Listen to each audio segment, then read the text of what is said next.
Annie Gagnon, Union des employés de service locale 800 FTQ. Nous, moi, je travaille surtout dans l'entretien ménager dans les édifices publics. Donc, beaucoup de travailleurs immigrants, énormément d'allophones. Ce qui c'est une intervention de Céline Giguère par rapport à l'évaluation prématurée. Je trouve que c'est aussi une aberration. D'autant plus, ce que je vois, c'est la qualité des évaluations des ergonomes qui sont mandatés par la CSST.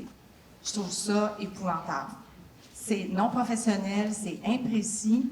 Je vois des choses, là, puis il y a toujours un représentant syndical qui est présent, bien, ils font pas la moitié de la route de travail. Ils regardent une toilette, mais la madame, elle en fait 50 par étage, 4 étages par soir. Ils ne considèrent pas l'ensemble. En tout cas, je trouve que c'est très mal fait. Donc, on a parlé souvent des médecins évaluateurs, la qualité des évaluations des médecins, mais on ne parle pas des ergonomes qui sont mandatés par la CSST, alors que l'impact est vraiment important dans la réadaptation. Parce que si l'ergonome dit « la madame peut refaire son emploi », bien, elle ne perd pas son emploi. Mais si elle n'est pas capable de le faire, bien là, le débat commence. Puis, en tout cas, moi, je mandate des ergonomes souvent, puis c'est aberrant ce qu'ils font sortir. Puis même des fois, je mandate même pas d'ergonomes. Je vais au TAT tout seul. On démontre que la route de travail, elle n'a pas été évaluée dans son ensemble. Donc, je trouve ça important de parler du problème de faire des évaluations prématurées et de les faire de façon aussi, je dirais pas juste imprécise, c'est souvent non professionnel. Ils sont tenus par un ordre de professionnels, les ergothérapeutes. Donc, il y avait ça. Après ça, l'affaire Caron, bien, je voulais dire que moi, sur le terrain, peut-être, Roch, je comprends qu'on est nous, dans le milieu syndical, on voit un effet vraiment favorable sur le terrain. Là, ça a été en 2 mois. Moi, c'est le jour et la nuit ce que je vois. Maintenant, on voit du vrai accommodement sur le terrain. Puis, on voit qu'il y en avait des emplois. Tu sais, il y a 5 ans, j'y pensais pas à ça, là. Ah, là, il y en a. Fait que le milieu syndical, ça permet d'observer des choses auxquelles on ne pensait même pas, nous, avant. Il y a des emplois convenables là, qui sont sortis par les employeurs qui n'existaient pas avant. Là, ils sortent, on va s'en souvenir. Fait que ça a cet effet-là. Puis pour finir, bien, l'article 181, c'est intéressant. Roch, tu soulignes en rouge que la CSST va toujours faire ressortir la solution la plus économique. Mais nous, ce qu'il faut souligner en rouge, c'est parmi celles qui permettent d'atteindre l'objectif. Fait que si celle qui permet d'atteindre l'objectif, ben c'est un bac, ben j'exagère, là, mais une formation. Puis oui, moi, dans le cas de mes travailleurs, ben c'est minimalement un cours de français. Donc, je me représente, Jean-Paul Dautel, doctorant. Je voudrais revenir sur un des points qui a été évoqué par Madame Guilgère, sur l'évaluation donc prématurée ou les réflexions qui sont trop précoces avant la décision de consolidation. Mais souvent, on lit, et notamment dans la littérature qui porte sur les troubles musculo-squelettiques ou les troubles mentaux, qu'une intervention précoce est bénéfique, ne serait-ce que pour réduire la durée de l'absence du milieu de travail ou pour réduire les conséquences de la lésion, pour éviter qu'elle devienne trop grave ou chronique. Et finalement, la question que je me pose, est-ce que, parce qu'on parle de réforme, est-ce que dans la réforme, un des points ne serait pas de délier la réadaptation de la décision de consolidation et de finalement anticiper la procédure de réadaptation et de ne plus la faire dépendre de la question de la consolidation de l'état de santé. C'est intéressant, alors par rapport à moi aussi, mon sujet de recherche qui porte sur une comparaison France-Québec, puisqu'on a la même problématique en France sur le reclassement des salariés qui deviennent à un moment donné inaptes, ou en tout cas qui sont déclarés inaptes par le médecin du travail. Et c'est vrai qu'il y a des critiques qui sont attachées à cette procédure d'inaptitude en disant, finalement, on va faire dépendre cette décision d'une décision médicale, donc en France du médecin du travail, mais finalement un peu trop tardive, puisque les employeurs n'ont l'obligation d'agir qu'une fois qu'ils ont la décision médicale entre les mains et pas de manière anticipée. Et surtout en France, c'est assez flagrant puisque les juges condamnent les employeurs qui auraient eu une technique d'anticipation, de recherche de reclassement ou d'adaptation. Et donc finalement, je voudrais relier ça donc à ma réflexion sur le Québec en se disant, mais finalement, la procédure de réadaptation, est-ce qu'aujourd'hui, elle n'est pas trop tardive? Est-ce que c'est un point de réflexion que vous mettez dans vos projets éventuellement de réforme de réglementation?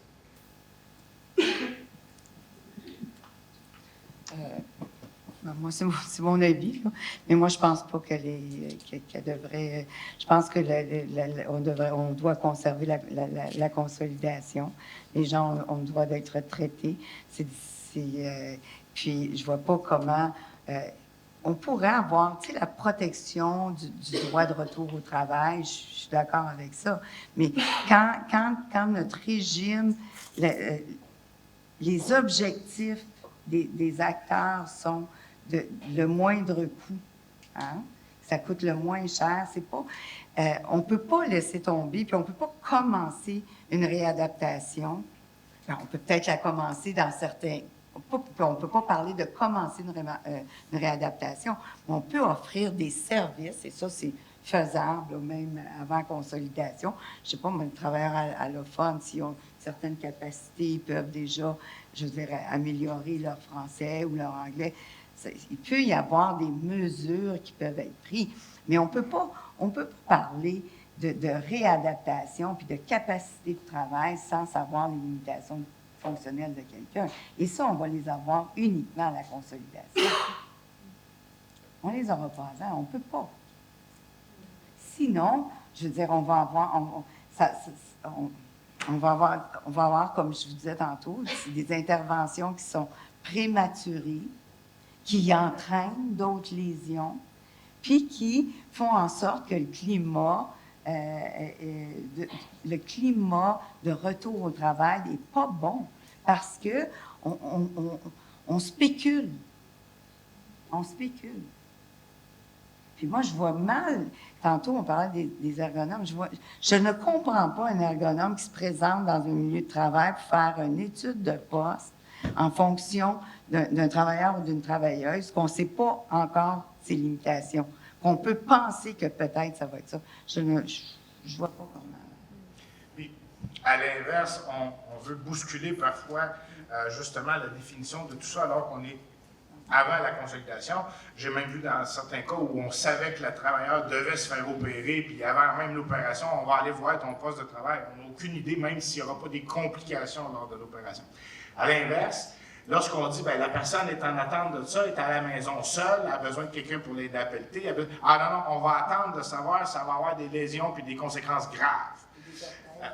Et voilà. Donc, d'un autre côté non plus, on est confronté à ça.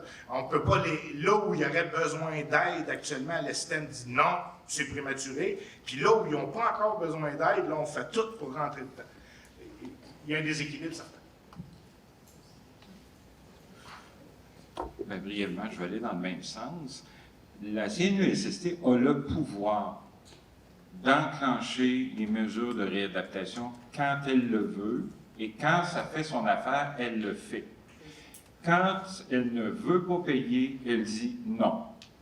Alors, mais de lier les deux, c'est-à-dire de délier les deux, il y a un danger majeur, puis nous, on le voit, là, parce que oui, il y a une théorie, puis il y a des études qui disent que plus on commence rapidement, mieux c'est.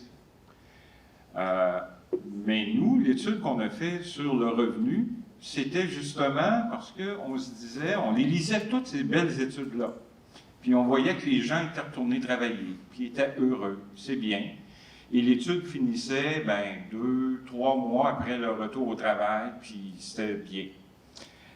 Mais qu'est-ce qui arrive de ces gens-là 6 mois, 1 an, 3 ans, 5 ans, 10 ans plus tard? On se rend compte que ce processus-là précoce, c'est peut-être bon pour des statistiques, mais pour la vie des gens, c'est peut-être pas bon. Et donc, de ne pas connaître les limitations fonctionnelles, évaluées de façon, on aimerait ça que ce soit bien évalué, là, ça c'est un autre problème, mais d'entreprendre des mesures de réadaptation, comment je pourrais dire, qui vont mener le travailleur ou la travailleuse à exécuter un emploi qui peut être dommageable pour son état de santé, puis on le voit dans les mesures d'assignation temporaire au travail, le nombre de personnes qui se blessent en assignation temporaire, et on se dit, si on change la loi pour ouvrir toute grande la porte à une assignation temporaire, mur à mur, pour tout le monde, tout le temps, ben, je suis pas sûr qu'on avance. Mais pour vous rassurer, là, la CNESST dit, tu as besoin d'un cours de langue, tu n'es pas consolidé, elle a le droit de le payer, elle le fait très, très rarement, mais elle le fait. J'ai vu des travailleurs qui ont commencé des formations pour, par exemple, terminer leur secondaire, sans problème. Et donc, quand ça fait son affaire, elle le fait. Alors, on n'a pas besoin de changer la loi pour que ça se fasse.